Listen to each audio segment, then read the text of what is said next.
Dinosaurs. Hey guys, you're watching one and only. My name is AJ. I'm just looking around this area. I'm really liking the dinosaur area at the moment. I've got a real buzz for it. It's been a while, since we worked on this, apart from the last few episodes where we've been working on our Temple Run game. That works out flawlessly. I'm so pleased with this. You have absolutely no idea. So what I want to do is I want to build another game here in the dinosaur park area today. You guys know I hate mazes. Okay, I've said in multiple videos how much I detest mazes. We have a maze here in the theme park. We have one over that way. It's a pyramid. A multi-leveled maze that even has dummy directions. If you find a ladder that goes up, it might still not be the correct way. It's crazy hard and takes forever to get out. Well, we're going to be building a maze today, but we're going to be building it even harder. We're going to be building a maze that is going to change. How crazy does that sound? Sounds totally awesome, but we can actually use pistons to potentially change the direction of the sand, or change the direction of the maze itself by moving sand or other blocks or some other way. I'm sure we can figure something out. We might have redstone above and below that closes off certain areas. So obviously, to get that sort of set up, nice and simple, we can use any block that we want, really. Since we're in a dinosaur park area, we sort of want a dinosaurish feel block to it. Maybe some wood would be good. Maybe the andesite and polished andesite? Maybe. Stone brick could work. Yeah, stone brick is sort of looks a little bit, I don't know how medieval that sort of sounds to me. Or not medieval, dinosaur era-ish. I don't want to use the red smooth stone because I've already used that very, very close by. What about andesite? I mean, it's a very sort of rocky looking block. I reckon we can get away with that, you know. And as far as the redstone goes, it should be pretty simple. We can have sticky blocks with here. And obviously, this will be the ground. Okay? And then we can go underneath here. Underneath here. And then we can power these basically how we want. We can just have repeaters and redstone to a torch. That powers the bottom ones, but we're obviously going to want this 2 blocks high. And instead of doing a double piston retractor and double piston extender, which sounds really, really difficult to do in a maze because we're in a very sort of restricted area, what we can do instead is actually have pistons from the top that face down. So we can have underneath here.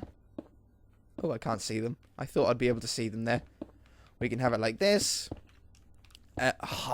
You jerk! There and there. And then have redstone along the top here now. I think. Yes. Perfect. Okay, and then we can have redstone run down. Even have vertical redstone if we wanted to get this up here. We could. I don't know, for the moment, we'll just do a test run like this. Oops, not torch. Like that, and then like that. Beautiful, that powered them both. Wonderful. So we can then have an open. Look, here's the maze. Oh, yeah. This is the way to go. And then you go around the corner. Oh, no, it's a dead end. So you decide to come back, but you come back. Oh. It's not this way. I thought I came from this way. Did I come from this way? I did come from this way. What? That's pretty sick, right? Now we can actually change this in multiple ways. We can have it automatically change via a clock that every now and again will change the maze. Or we can have it hooked up to levers so a second person can actually change the direction of the maze. That might be cool, but we would have to have glass on the top to be able to see, so the player could see where the other player was. And then, no, I don't like that idea. I like automatic clock. I think that sounds like a sick idea. So, let's remove this for the moment. now that we've got this sort of logic worked out, and let's think of a maze design. We need an entrance, obviously, first. That's going to be number one sort of thing that we need to work out. Let's get rid of this stuff. Like this. Get rid of that. Get rid of that. And for the moment, I'm just going to hide up here. I know it annoys some of you when I leave gaps underneath the earth, but there's loads everywhere. You guys don't even know. Let's have some sand, because this sand block is the sort of path block that we're using for this dinosaur area. As you can see, I've got some very one block wide paths of where I want them to go. And we're going to have a path that comes maybe underneath the tail of this dinosaur. Oh, that sounds pretty sick. Running to our temple. Oops. Running to our temple run game. Man, this is not going... My block placing, my controller skills today are lacking.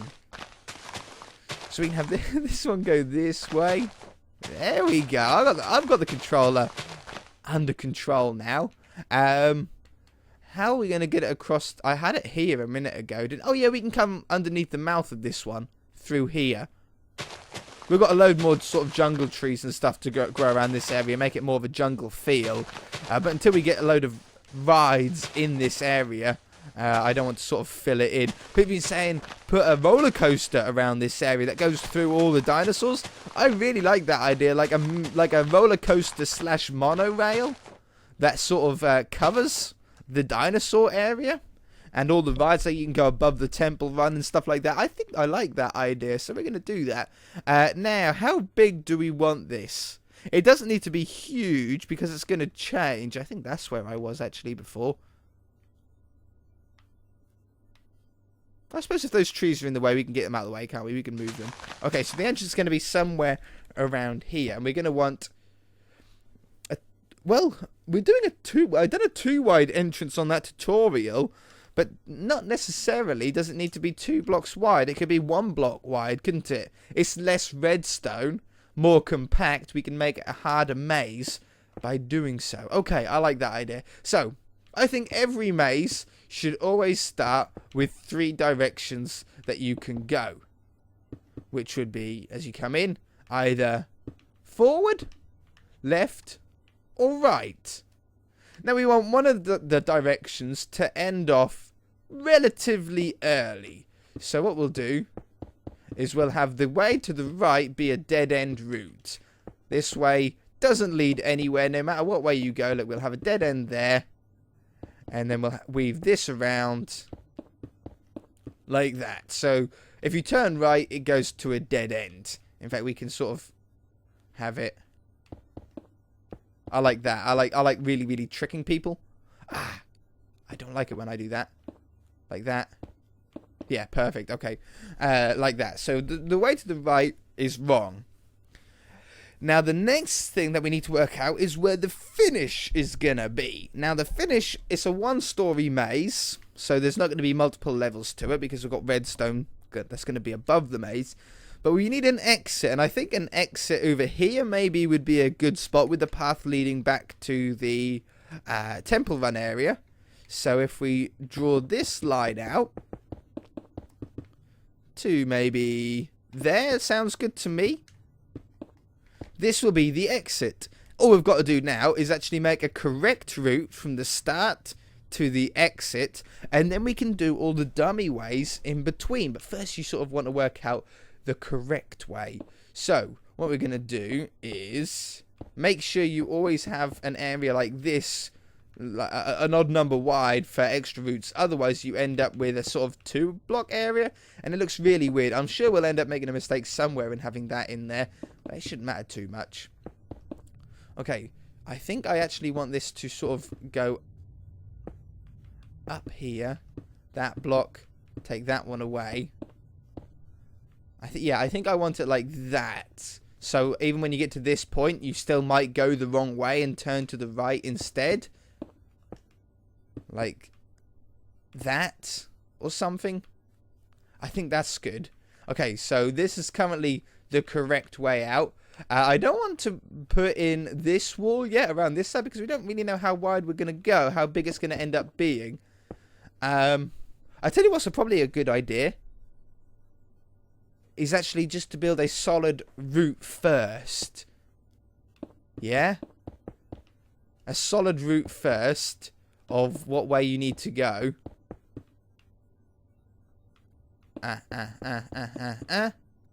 And then we can always cut holes in the walls for dummy ways.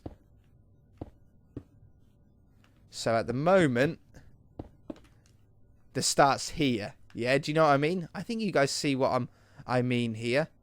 If I move that to there, we get a little bit of a dead end, which is good. We'll have it this way. The trick with a maze is to make sure you cover an absolute ton of directions. This is what I'm talking about. Look, we've ended up with a 2-block wide area, which means we need to actually move all of this over by 1. It's really annoying when this happens, but I knew we were going to do it. I said that we were going to end up doing this. There we go. That's fixed it again. Okay, so we come down here. But yeah, you want to make sure that you have a nice twisty route. It doesn't go like just around the edge of it. You want it to sort of end up going through the middle and all sorts. So we're going to have like this. Back this way. All the way along here. Obviously, it's not going to be quite as straight as that because we're going to have some dead ends that sort of spring off this. This is going to be out to the exterior wall, I think, somewhere along here. Let's get our other route. Our inside route is here. That's going to have to be changed. I could already see it. I can already see a little spot of mistake in there. Like this. And then we're going to come in this way. Nope. No. There's a too wide part. It's so hard. It's so hard. If you haven't tried building a maze, you really, really should, because it takes up so much thought. It's crazy. You think, oh, no, it's easy. Building a maze is easy. It's really, really not. Really, really not. I don't like that. And then I want to come down here. Down this way. And then we can either have the start, like we can have it go in here, if we wanted to. Or we can have it come around there. As you can see, there's already another mistake. I think I want it coming off the middle route. So to edit this to be correct, we're going to need to shift that over by a few blocks as well. Make the entrance there. Take that one away. Oh, and that's good, isn't it? Yeah. That's it. Okay, so we've got our correct route. Our route comes in, around here, loops up this way, around this little wiggly bit, around here, into the sort of middle, around there, and then wiggles out to the exit. Perfect. Now it's time to do some dummy routes. Let's have this come down here to there, because we know it's got to go there. That can be a dead end. This is currently the way that you need to go, so I'm going to block that off and that off. That's good, but this is ever such a straight line. I think I'm going to put another section in here. I'm going to do that, block that one off, and make the entrance to the correct way there. No, I don't like that. I like having more than one block before a dead end. Like that. Yes, that's it. So you can come up and then go around there. So left is dead. Right is dead. Middle now springs off here. Now we've got another one of these too wide sections, which is terrible. What we're going to have to do is bring this down here. Take that out. Put that one in there to correct that. This is a very long straight. We're going to have to fix that in a moment as well.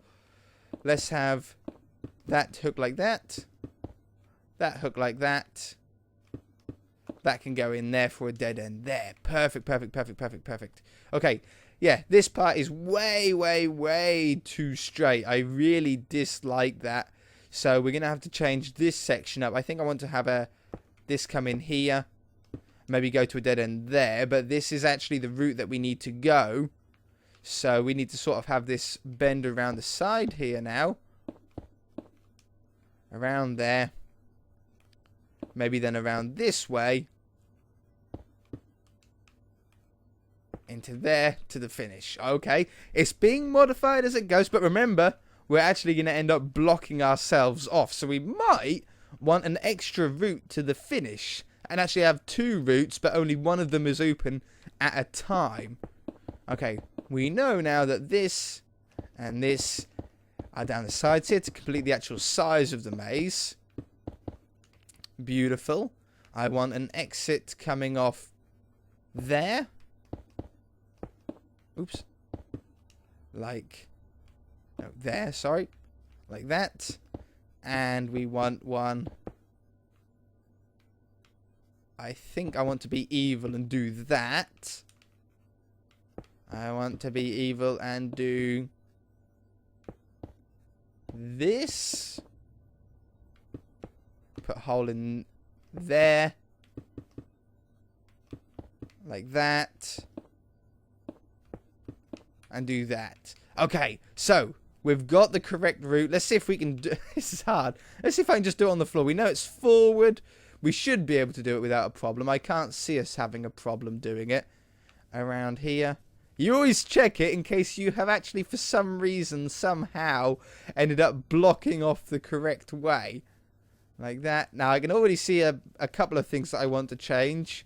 But yeah, and there's the exit. Perfect. First one I want to change... No, I do like that. I don't mind that. This is a little bit straight along here still. It still is very, very straight. So, I think we're going to want to do that. That makes that have a little bit of a drop off, you see. And then here. You know, we could have it like... No, I don't like it when it does that. I think I'm going to do that.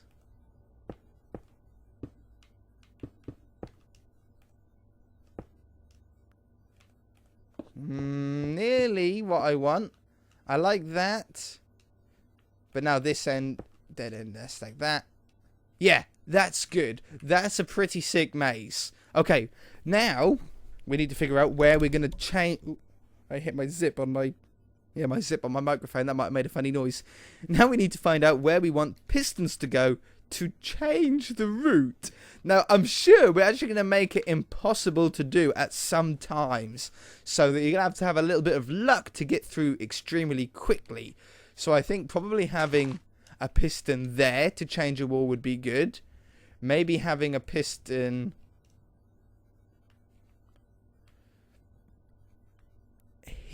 Here, that's a great spot for one. And then one right here is like the hardest spot so far. We'll have one there because that's annoying. Oh, this section you can't get into, look. There we go. You can actually make it into that area. So that is 4 block offs. I think I want one more. And I think it's going to be right here. I think that's good. I think they're the 5 spots that we're going to end up blocking ourselves off with. Okay, now, how often do we want this to change? Do we want this to change once every 10 seconds? I think that's too short. Once every 20 seconds? I think once every 20 seconds would be about right. That would be about fair. So how are we going to time 20 seconds? Obviously, we can do a hopper clock, which is probably the smartest way to do it. Yeah, some sort of hopper clock. We'll work on that next episode, I think, to get that in. I think we've got no more time this episode, in fact. I thought, oh, we can build up at another level. But no, we are out of time for this episode. Next episode, we shall build it up. We shall get the redstone clock in to be able to change it and maybe even get it finished. I don't know. Who knows? If you guys enjoyed the episode, hit that like button. If you haven't already, then please subscribe. And we shall see you in the next episode. I need to drop these down by 1 block as well. Okay. Bye!